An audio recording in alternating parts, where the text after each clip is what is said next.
मैं आदित्य वर्मा स्वागत करता हूं आपका आपके अपने चैनल कॉम्पिटिटिव ज्ञान में।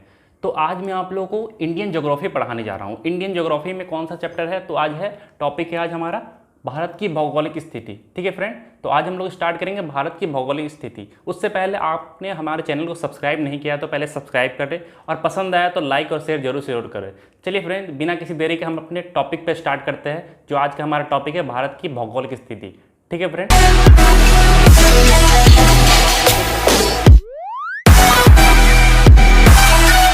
भारत की भौगोलिक स्थिति के बारे में, भारत का क्षेत्रफल, भारत की स्थिति, भारत की ध्रुव बिंदु और भारत की सीमाएं, ये सब आपको देखने के लिए मिल सकते हैं इस टॉपिक में।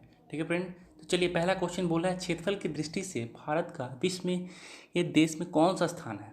ठीक है फ्रेंड, तो ये बनाने से पहले हम लोग क्या करेंगे, इससे रिलेटेड कुछ टॉपिक देख लेते हैं, कुछ बेसिक पहले पढ़ लेते हैं फिर आगे देखते हैं। ठीक है, तो आगे वाले टॉपिक हम पहले देखते हैं क्या है इसमें। ठीक है, पहला बता रहा क्या है हमारा कि भारत एशिया महाद्वीप के दक्षिण की तरफ स्थित है। कहाँ स्थित है?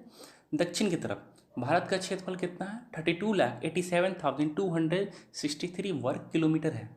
ठीक है फ्रेंड, कभी कभी पूछा जाता है कितने वर्ग किलोमीटर फैला है। अब देखिए इसकी लंबाई की बात करें तो लंबाई कितना है, उत्तर से दक्षिण की तरफ कितना है, 3214 किलोमीटर। और चौड़ाई की बात करें तो कहाँ है, पूर्व से पश्चिम की तरफ कितना पड़ता है, 2933। अब इसकी क्षेत्रफल की बात करें तो कितना है, 2.4%। ठीक है, भारत का क्षेत्रफल विश्व के स्थलीय भाग का कितना है, 2.4% है। ठीक है फ्रेंड, अक्सर ऐसे सवाल पूछे जाते हैं। विश्व में भारत के क्षेत्रफल की दृष्टि से सातवां, जनसंख्या की दृष्टि से क्या है, दूसरा स्थान है। क्षेत्रफल की दृष्टि से कितना है, सातवां। किस क्रम में है, देखिए पहला है रूस, फिर कनाडा, अमेरिका, चीन, ब्राज़ील और ऑस्ट्रेलिया, फिर बाद में आता है क्या, भारत 7वें नंबर। ये क्षेत्रफल की दृष्टि से। जनसंख्या की दृष्टि से अगर देखा जाए तो कितने नंबर पे आता है, वो दूसरे नंबर पे हमारा भारत आता है। ठीक है फ्रेंड, हाँ आगे देखिए फ्रेंड, आगे देखते हैं सबसे ज़्यादा क्या पूछा जाता है इस तरह से। अब देखिए मैदान, पठार, पर्वत, पहाड़ियाँ, क्या पाया जाता है सबसे ज़्यादा। ठीक है फ्रेंड, तो ध्यान रखिएगा यहाँ पर क्या पाया जाता है। देखिए पहला बोला भारत के 43% भाग पर क्या है, मैदान है। फिर बोला 29.3% भाग पे क्या है, पर्वत, पहाड़ियाँ। फिर लास्ट में बोल रहा है 27.7% भाग पे क्या है, पठार।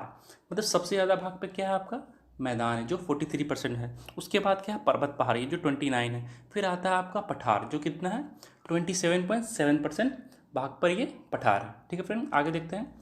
भारत में वर्तमान में 28 राज्य और 8 केंद्र शासित प्रदेश हैं। यहाँ ध्यान दीजिएगा, दादर और नगर हवेली, दमन एंड दीव जो हाल ही में बने हैं। ठीक है फ्रेंड, जो हाल ही में भी बने हैं, जो ये भी केंद्र शासित प्रदेश को बना दिया गया है इसमें भी। ठीक है, तो इसको मिला के 8 हो गया। अब देखिए भारत के पूर्व में स्थित 7 राज्य, अरुणाचल प्रदेश, असम, मेघालय, मणिपुर, मिजोरम, त्रिपुरा, नागालैंड को हम लोग, ये जो 7 जो राज्य है इसको हम लोग क्या कहते हैं, 7 सिस्टर के नाम से जानते हैं। किसके नाम से जानते हैं, 7 सिस्टर के नाम पे। मैप पे आप देख रहे होंगे, ठीक है, आपको पूर्व में दिख रहा होगा यहाँ पर मैप में। ठीक है, कहाँ पर है, बांग्लादेश और म्यांमार के बगल में ही आपको दिख रहा होगा यहाँ पर ये 7 सिस्टर देखा जा रहा है। कभी कभी इससे पूछा जाता है इससे कि ये किस जगह पर स्थित है, उसका क्रम में बताइए किस ईश्वर में है या नहीं, किस क्रम में। तो 7 राज्य कौन कौन से हो जाएंगे आपके, अरुणाचल प्रदेश, असम, मेघालय, मणिपुर, मिजोरम, त्रिपुरा, नागालैंड। ठीक है फ्रेंड, ये 7 सिस्टर के नाम से हम लोग इसको जानते हैं। ठीक है, अब इससे रिलेटेड कुछ क्वेश्चन को हम लोग देख लेते हैं जो एग्जाम में अक्सर ऐसे पूछे जाते हैं। क्षेत्रफल की दृष्टि से भारत का 20 देशों में कौन सा स्थान है, तो अभी हम लोग पढ़े 7वां स्थान है। ठीक है फ्रेंड, जनसंख्या की दृष्टि से दूसरा है। भारत का क्षेत्रफल कितना है, तभी पढ़ा है, 32,87,263 वर्ग किलोमीटर है। ठीक है फ्रेंड, सी आंसर हो गया। भारत की उत्तर से दक्षिण तक की लंबाई कितना है, तो अभी उत्तर से दक्षिण तक की हम लंबाई अभी आपको बताया गया है कितना था, तो 3214 किलोमीटर। अगर चौड़ाई की बात करें तो कितना है, 2933 किलोमीटर क्या है उसका चौड़ाई है। ठीक है फ्रेंड, तो लेकिन हमसे क्या पूछा है यहाँ पर, अभी लंबाई के बारे में पूछा है, तो हम लोग क्या लगा देंगे, बी आंसर। कितना हो गया, बी आंसर, 3214 किलोमीटर। ठीक है फ्रेंड, चलिए आगे देखते हैं। भारत की पूर्व से पश्चिम तक की चौड़ाई क्या है, अभी हम लोग बताया चौड़ाई क्या है, 2933। पूर्व से चौड़ाई क्या है, 2933, ए आंसर। ठीक है, कौन सा राज्य उत्तरी पूर्वी राज्य की 7 बहनों का भाग नहीं, कौन सा भाग नहीं है। ठीक है, कौन कौन सा नहीं, अभी पूछा गया क्या, अभी हम बताए थे, तो मेघालय है, ठीक है, पश्चिम बंगाल नहीं है, अरुणाचल प्रदेश भी है और त्रिपुरा भी। ऐसे भी पूछा जाता है कौन सा नहीं है, ठीक है। तो बी आंसर हो गया, पश्चिम बंगाल इसका भाग नहीं है, ठीक है फ्रेंड। हाँ, अब देखते हैं, भारतीय उपमहाद्वीप मूल एक विशाल विखंडन का भाग था जिसे कहा जाता है, क्या कहा जाता है उसे? गोंडवाना। क्या कहा जाता है उसे? गोंडवाना, ठीक है। जो पहले था अब नहीं है, ठीक है। अब उसको क्या बोलते हैं? गोंडवाना के नाम से हम लोग जान रहे हैं, ठीक है फ्रेंड। चलिए, आज से 13 करोड़ साल पहले ये ऐतिहासिक में ये था, ठीक है। अब देखते हैं फ्रेंड, हम लोग इतना तो देख लिए, अब आगे बढ़ते हैं, ठीक है फ्रेंड। आगे चलिए देखते हैं क्या होता है। 7वां नंबर क्या बोल रहा है? भारत की किस गोलार्ध में स्थित है? हम लोग भारत की किस गोलार्ध में स्थित है? तो हम लोग किस में है? उत्तरी पूर्वी गोलार्ध में स्थित है। कहाँ है? उत्तरी पूर्वी गोलार्ध स्थित में, ऊपर वाले भाग पे हम लोग है ना, मैप पे देख रहे हैं हम लोग, क्या होता है? ऊपर वाले भाग में रह रहा है, ठीक है। उत्तरी पूर्वी गोलार्ध, उत्तर में, ठीक है। तो कौन सा आंसर हो जाएगा? उत्तरी पूर्वी, फर्स्ट ए आंसर, ठीक है फ्रेंड। हाँ, फिर बोलता है भारत के लिए समुद्र मार्ग की खोज श्रेय किसे जाता है? बहुत लोग क्या होते हैं इसे डचों को भी लगाते हैं, लेकिन यहाँ क्या होगा? पुर्तगाल को कहते हैं। पुर्तगाल जो है समुद्र का खोज किया, समुद्र मार्ग की खोज किया था, ठीक है फ्रेंड। भारत का क्षेत्रफल विश्व की कुल भौगोलिक क्षेत्रफल का कितना है? अब बोल रहा है भारत की क्षेत्रफल कुल भौगोलिक का 2.4%। कितना है? 2.4% है विश्व की कुल भौगोलिक क्षेत्रफल का, ठीक है। बी आंसर हो गया फ्रेंड, ठीक है फ्रेंड।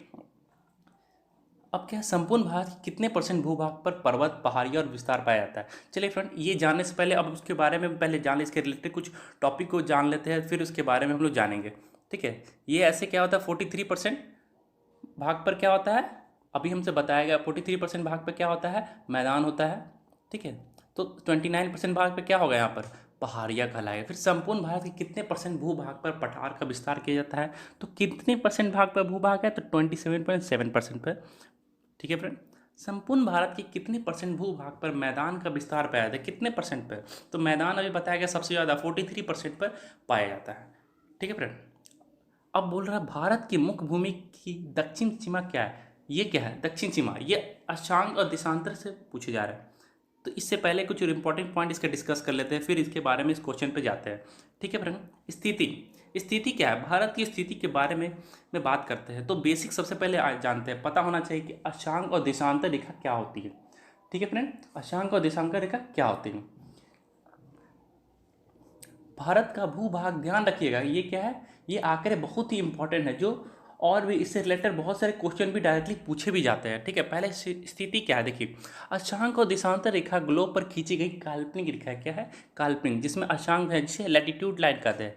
भूमध्य रेखा के समांतर खींची गई काल्पनिक रेखा ही क्या होता है? अक्षांश। और देशांतर में क्या होता है? उत्तरी ध्रुव और दक्षिणी ध्रुव के मिलाने वाली काल्पनिक रेखा को ही हम लोग क्या करते? देशांतर करते हैं। मैप पे आसानी से आप देख रहे होंगे। फिर क्या होता है? भूमध्य रेखा पृथ्वी के दो गोलार्ध में बांट जाते हैं। दो गोलार्ध में कौन? का भारत के मुख्य उत्तरी पूर्वी गोलार्ध में स्थित है, जो हम लोग कहाँ है? मैप पे देख रहे होंगे, उत्तरी पूर्वी गोलार्ध में। हम लोग कहाँ है? उत्तरी पूर्वी गोलार्ध में हम लोग देख रहे हैं। देख रहे दो भाग में कैसे बीच से बांट दिया गया, और वहाँ हम लोग तब देखेंगे ये कहाँ पर है? हम लोग नॉर्थ देख रहे हैं, 8 डिग्री 4 मिनट नॉर्थ से लेके 37 डिग्री 6 डिग्री 6 मिनट नॉर्थ में हम लोग रह रहे हैं। अब ईस्ट की बात करें, पूर्व की बात किया तो 68 डिग्री 7 मिनट ईस्ट से लेके 97 डिग्री 25 मिनट ईस्ट में हम लोग है। इसी के बीच में हम लोग हमारा इंडिया है, ठीक है फ्रेंड। ये आंकड़े बहुत इंपॉर्टेंट है, अक्सर इस तरह के सवाल पूछे जाते हैं एग्जाम में किस तरह से, ठीक है। भारत का मुख्य भूभाग क्या है? 8 डिग्री 4 मिनट उत्तरी अक्षांश से 37 डिग्री 6 मिनट उत्तरी अक्षांश के बीच, और 68 डिग्री 7 मिनट पूर्वी देशांतर से लेके 97 डिग्री 25 मिनट पूर्वी देशांतर, ठीक है। ठीक, दुनिया में जीएमटी के आधार पर ही समय का आकलन किया जाता है। जीएमटी का मतलब पृथ्वी पर अपने अक्ष पर घूमने के लिए जाने वाला समय होता है। जीएमटी क्या है? तो जीएमटी देखिए, 0 डिग्री देशांतर रेखा को ही हम लोग ग्रीनविच टाइम कहा जाता है। जीएमटी का मतलब ये होता है पृथ्वी का अपने अक्ष पर घूमने के लिए आने वाला समय पृथ्वी का अक्ष पर घूर्णन करती है। जैसे यहाँ क्या बताया, पृथ्वी को एक चक्कर पूरा करने में क्या होता है? 4 मिनट का समय लगता है। उसी तरह अब 360 डिग्री उसको घूमना है तो क्या करेंगे? उसको 4 से मल्टीप्लाई करें तो 1440 मिनट होता है। अब उस 1440 मिनट को हम लोग 60 से डिवाइड करते हैं तो एक दिन हमारा निकलता है, जो है 24 घंटा, जिसको कहते हैं हम लोग क्या कहते हैं? 24 घंटा कहा जाता है। अब इसी को हम लोग जीएमटी को हम लोग बेस मान के ही हम लोग को किया जाता है। हम लोग जो टाइम जो देखते हैं क्या होता है? जीएमटी को बेस मान के ही हम लोग को टाइम को देखा जाता है, ठीक है। लेकिन भारत में देखिए समय का आकलन ऐसे किया जाता है। कैसे किया जाता है? भारत जो है, जो क्या होता है, 68 डिग्री देशांतर पर है। हमारा जो भारत जो है क्या है, 68 डिग्री देशांतर पर है। ठीक है, अब देखिए भारत में 82 डिग्री 30 मतलब सारे 82 पूर्वी देशांतर का उपयोग समय धारण करने के लिए किया जाता है, जिसको इंडियन स्टैंडर्ड टाइम कहता है, ISD। ये भारत में किया था, वो आपको दिखाई दिया वर्ल्ड में। अब ये भारत की बात करें, ठीक है फ्रेंड, तो सारे 82 डिग्री के नाम से जान रहे हैं यहाँ पर, जिसमें ISD जो है इंडिया स्टैंडर्ड है, GMT से 5 घंटा 30 मिनट क्या है आगे है। अब देखिए सारे 42 मतलब इंटू इसको 4 से करेंगे तो क्या होता है, 330 मिनट होता है। ठीक है, अब 330 को अब 60 से डिवाइड करेंगे आवर में लाने के लिए, तो क्या होता है 5 घंटा 30 मिनट। तो हम देख रहे हैं 5 घंटा 30 मिनट क्या है, आगे है। ठीक है फ्रेंड, ये 5 घंटा 30 मिनट क्या है, हमारे आगे है, आगे चलता है। ये कितने राज्य को से गुजरती है, तो 5 राज्य। कौन कौन, उत्तर प्रदेश, मध्य प्रदेश, छत्तीसगढ़, उड़ीसा और आंध्र प्रदेश। ये 5 राज्य से होकर गुजरती है सारे 82 डिग्री। ठीक है फ्रेंड, जी कितने राज्य से गुजरती है, तो 5 राज्य से। ठीक है, अब देखिए इसमें देखते हैं क्या, ये देख रहे हैं आपको एक इक्वेटर दिख रहा है। ठीक है, मतलब भूभाग रेखा, उसके उत्तर की तरफ साढ़े 23 डिग्री ऊपरी अक्षांश रेखा है जो है कर्क रेखा कहलाती है, और साढ़े 23 डिग्री दक्षिणी अक्षांश रेखा जो है वह मकर रेखा कहलाती है, और साढ़े 23 डिग्री उत्तरी अक्षांश रेखा जो है कर्क रेखा, वो भारत के मध्य से होकर गुजरती है, और भारत के 8 राज्यों से होकर गुजरती है। अब देखिए कौन कौन से हैं, गुजरात, राजस्थान, मध्य प्रदेश, छत्तीसगढ़, झारखंड, पश्चिम बंगाल, त्रिपुरा और मिजोरम। कौन कौन से हैं, मिजोरम। ठीक है, इतना सारा है। तो लोग यहाँ पर देखिए कंफ्यूज हो जाते हैं, बहुत लोग मिजोरम को लेकर कंफ्यूज हो जाते हैं कि मणिपुर भी हो सकता है, मेघालय भी हो सकता है। ठीक है, इस कंफ्यूजन को दूर करने के लिए एक शानदार सा ट्रिक है। ठीक है, देखिए कर्क रेखा हम लोग देख रहे हैं, कर्क रेखा है जो सबसे लास्ट में किस राज्य से होकर गुजर रही है, तो गुजरात से होकर। ठीक है, मिजोरम से होकर गुजरती किस राज्य से है, तो मिजोरम से होकर। और मिजोरम का हम कैसे देखते हैं, तो MZ दिखते हैं, मतलब मिजोरम। क्लियर है, जेड जो है जो अल्फ़ाबेट में सबसे लास्ट में आता है। देखिए यहाँ पर हमको रिलेशन भी मिल गया है, जबकि आप मिजोरम लिखोगे तो जेड देखने के लिए मिल जाएंगे। तो मतलब जेड का मतलब ये होता है जो सबसे लास्ट में आ रहा है। कर्क रेखा सबसे लास्ट में गुजरती है, कहाँ, मिजोरम से। अब देखिए मेघालय हो गया, मणिपुर, उसमें लास्ट में जेड नहीं होता है ना। ठीक है, यहाँ मिजोरम में जेड आता है। तो चलिए भारत की स्थिति से हम इम्पोर्टेंट कुछ पॉइंट हम लोग जान लेते हैं कि इसमें किस तरह से क्वेश्चन भी वगैरह पूछे जाते हैं। तो यहाँ तक तो आप समझ गए हैं। ठीक है, अब इससे कुछ रिलेटेड क्वेश्चन को हम लोग सॉल्व करते हैं। क्वेश्चन कैसा था, चलिए देखिए।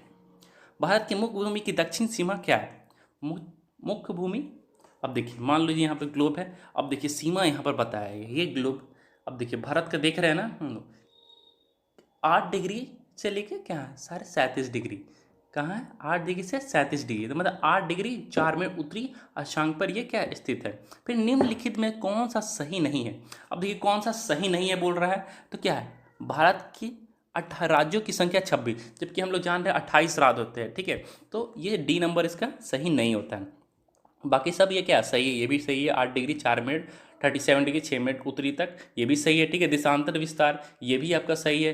ठीक है फ्रेंड, 68 डिग्री 7 मिनट पूर्व से 97 डिग्री 25 मिनट पूर्व तक, ये भी सही है। ठीक है फ्रेंड, लेकिन यहाँ पर क्या है, भारत के राज्यों की संख्या 26, ये गलत है। क्या होता है, 28 होता है। कितना होता है, 28 होता है। तो ये हमारा आंसर हो जाएगा। ठीक है, सही हो गया। 8 केंद्र शासित प्रदेश है, इतना याद रखिएगा। फिर बोलता है सिक्किम से गुजरने वाले अक्षांश देशांत चांग निम्न में से किस राज्य से होकर गुजरती है, तो किस राज्य से, देखिए राजस्थान और सिक्किम यहाँ पर देख रहे हैं, मैप पे आपको दिखाया जा रहा होगा कि राजस्थान और सिक्किम आपको मैप पे दिख रहे होंगे। तो फ्रेंड जैसा कि आप मैप देख पा रहे होंगे, यहाँ पर जो है पंजाब, हिमाचल प्रदेश और झारखंड ऊपर रह गया है। ठीक है, तो इसमें क्या होता है, राजस्थान इसमें क्या होगा, आंसर हो जाएगा। बाकी सब तो ऊपर रह रहे हैं ना, लेकिन गुजर कौन सा है, राजस्थान से होकर।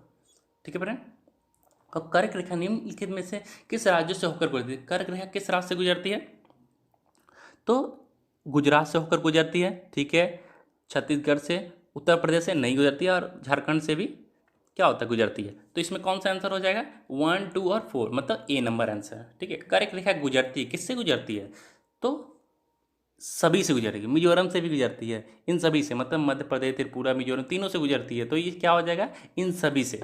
ठीक है फ्रेंड, कर्क रेखा लास्ट में तो क्या आता है, मिजोरम, MZ जिसको हम लोग बोल रहे हैं। ठीक है फ्रेंड, अब बोल क्या रहा है इसमें, कितने भारतीय प्रदेशों से होकर कर्क रेखा गुजरती है, तो कितने भारतीय प्रदेश से, तो 8। कितने होते हैं, 8। ठीक है फ्रेंड, 8। निम्नलिखित में से भारत का वह राज्य जिससे कर्क रेखा होकर गुजरती है, तो कौन सा राज्य है जो कर्क रेखा गुजर रही है? तो क्या बोल सकते हैं फ्रेंड? झारखंड। कौन सा है? झारखंड। झारखंड से वो गुजर रही है। ठीक है। कौन सा महत्वपूर्ण अक्षांक भारत को दो लगभग बराबर भागों में विभाजित करता है? तो क्या हो जाएगा? 23 डिग्री। ठीक है। निम्न में से कौन सा राज्य कर्क रेखा से उत्तर से स्थित है? तो कौन सा हो जाए? कौन सा राज्य उत्तर से स्थित है? देखिए, तो बी नंबर मणिपुर। बाकी सब क्या है? कर्क रेखा पर है। कर्क, बाकी सब क्या है? कर्क रेखा पर। तो बी नंबर क्या है यहाँ पर? नहीं है।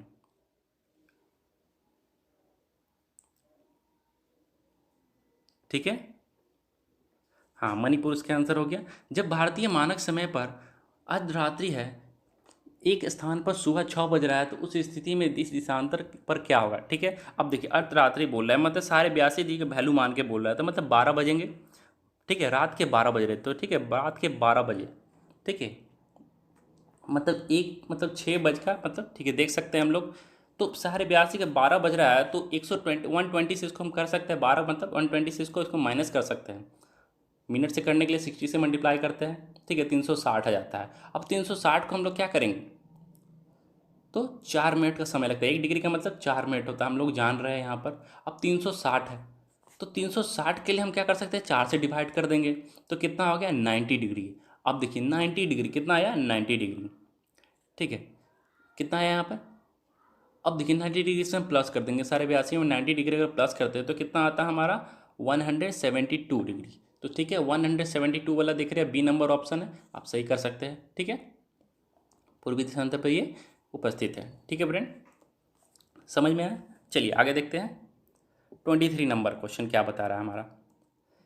यह भारतीय मानक समय पर दोपहर 12 बजा है, तो 120 डिग्री पूर्वी दिशांतर स्थलीय समय पर क्या होगा? देखिए 12 बजा क्या? दोपहर का समय, तो दिन का 12 बज रहा है, तो 120 में से सीधा माइनस कर सकते हैं डायरेक्ट सारे 82 डिग्री हम लोग, सारे 82 डिग्री को, तो कितना हो जाएगा? 37.5 डिग्री। अब इसको 1 डिग्री का मतलब मालूम जानते हैं कि 4 मिनट होता है, तो इसको 4 से मल्टीप्लाई कर देंगे। किससे करेंगे? 4 से मल्टीप्लाई करेंगे इसको, तो इसको 4 से मल्टीप्लाई करेंगे तो कितना हो जाएगा? 150। तो 150 डिवाइडेड बाई 60, जो घंटे में कन्वर्ट करने के लिए किया जाता है, तो कितना आता है? तो चेंज करेंगे तो क्या होता है? बनने में क्या होता है? तो टाइम देखिए इसका 14 घंटा 30 मिनट। ठीक है फ्रेंड, ये बी नंबर इसका ऑप्शन हो जाएगा। ठीक है, चलिए नेक्स्ट क्वेश्चन देखते हैं। किस राज्य से भारतीय मानक समय के दिशांतर रेखा नहीं गुजरती है? किस राज्य से नहीं गुजरती है? ठीक है फ्रेंड, तो क्या बोल रहा है? तो महाराष्ट्र। महाराष्ट्र से नहीं गुजरती है, लेकिन बाकी सारे राज्य से गुजरती है। आंध्र प्रदेश हो गया, छत्तीसगढ़ और उत्तर प्रदेश, ये सारे राज्य से गुजर रही है। 5 राज्यों से होकर क्या कर रही है? गुजर रही है, लेकिन महाराष्ट्र से यहाँ पर नहीं गुजरती, तो महाराष्ट्र इसका ऑप्शन हो जाएगा। ठीक है फ्रेंड, निम्नलिखित में